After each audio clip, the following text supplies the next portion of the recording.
Hello friends, welcome to DPIELTS YouTube channel.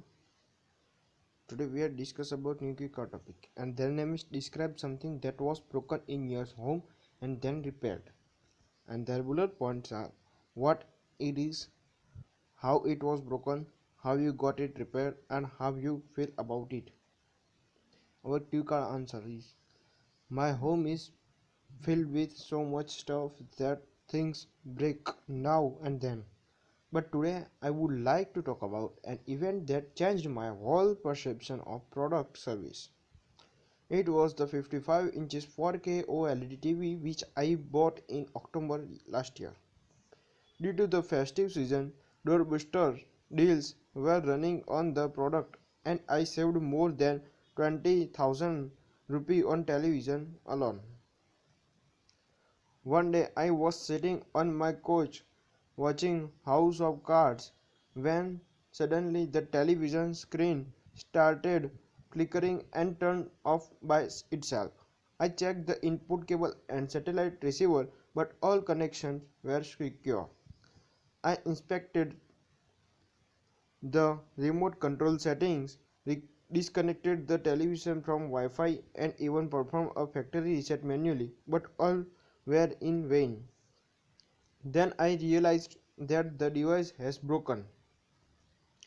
I quickly searched for the company website and called their after sales department to get it fixed.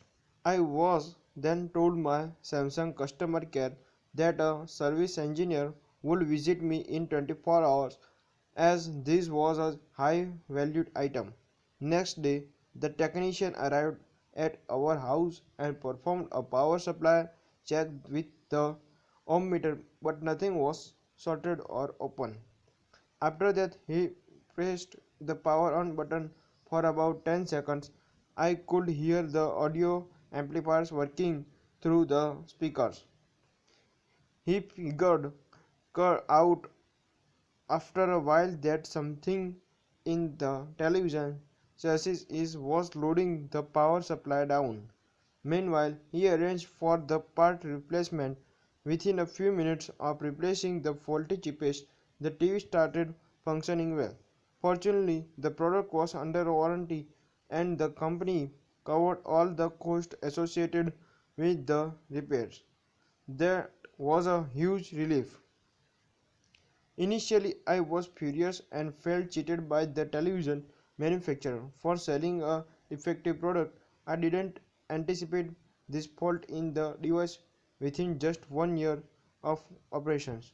However, the technician told me that it was a common electric malfunction that could happen with any device. So I felt somewhat relieved.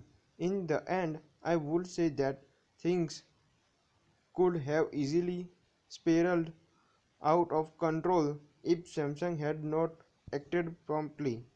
That day, it was a life lesson to be learned. Thanks for watching video. Like, share and subscribe with you. And Telegram channel link in the description box.